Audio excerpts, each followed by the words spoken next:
Neil Stonechild. Do you know who that is, friends? Neil Stonechild. Let me introduce you to him, brother. Excuse me. Let me step back a bit. Starlight Tour, The Last Lonely Night of Neil Stonechild.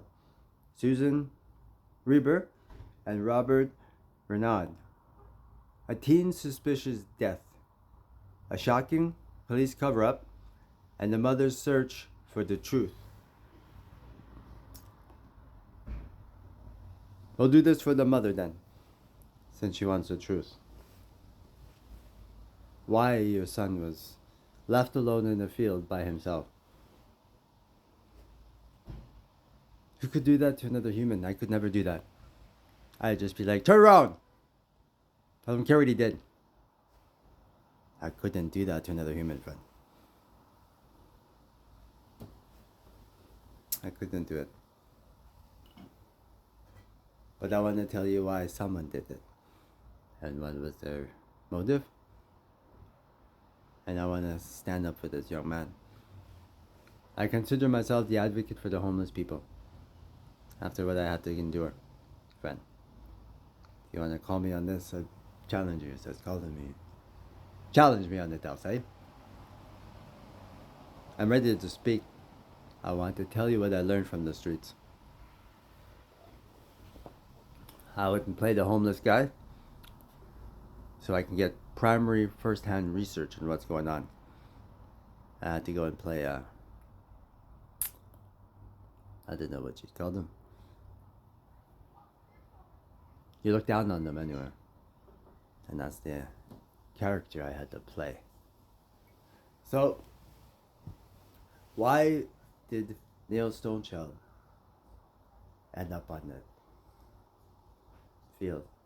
Who did it? And why did they do it? Neil Stonechild, unfortunately, was considered a liability. And when he was being thrown in the back of that vehicle, he was yelling, "They are going to kill me.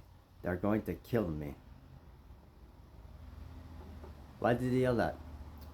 There's liability to the police. He, unfortunately, my friends, under duress, the police were using him to tell on his friends. And under duress, this young man was forced to go and help the police. Duress. Forced to. That's what duress is, friends. And he didn't want to do that anymore. And being a liability, he might talk. So they silenced him. And he knew that he was going to be killed because he told them, "I'm not doing this anymore." And so he picked him up and he knew this is going to be my last ride because I'm not useful to them anymore. He knew that. That's why he was yelling, "They're going to kill me." That is why your son was murdered, Mom. Because he was a liability. They were using his past against him to go and tell on his own family, his own friends. And he was like a mole for the police, and he didn't want to do it anymore. And that's why they ended his life. And that's why you find other men in the same situation. They become liabilities either because they may talk or they're done with them. Loose ends, they call that liability, or some just say they're cooked and maybe they'll get their last dose of medicine. They'll supply them with their drug and then they'll say, "Here," and that person, of course, they need it. And then you say, "Oh, there's an epidemic of ODs in the city." Like, yes, there's going to be more. I speak for the homeless, but I'm going to go and expose people for what they're doing, and they're going to silence a lot of people you're going to find, unfortunately, because of what I'm doing. I'm speaking for them, for my brother here who can't speak, who can't tell his mom, "Mom, this is why I left you. This is why your son left you, Mom. Because they were hurting him. And he stood up for himself. They didn't like that because he became a liability.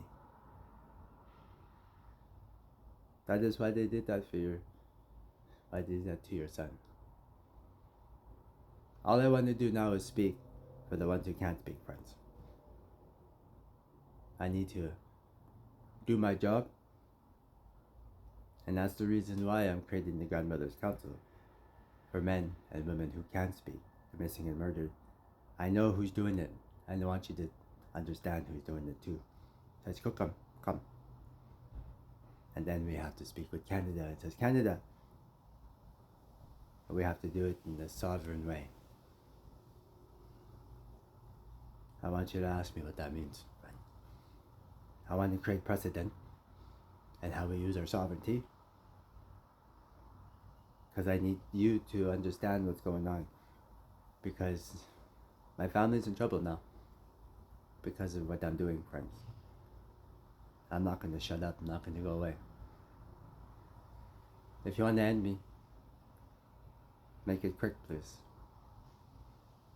Just put the bullet there and don't let me suffer like you made this young man suffer. I don't want to suffer. Make it quick. Make it fast. Make it painless. That's all I ask. I do not want to suffer like this guy did. I can't imagine what he was feeling. He was just like, maybe they'll turn around, maybe they'll turn around. And then and that feeling of almost freezing to death. I know what that feels like. I almost experienced it with my cousin. It hurts. It hurts. It's not nice. The Grandmother's Council, friend, is only to protect the ones who are being hurt, to protect the ones who may get hurt, and to take them off the street and create a home for them, because no one's protecting them, friends, the homeless. And all I'm trying to do is create a place that's safe for us. Practice our sovereignty. And to tell people, we have a problem. I don't want my brother's death to be for nothing. I want to speak for him. He was martyred. They prayed. He was martyred. Thank you.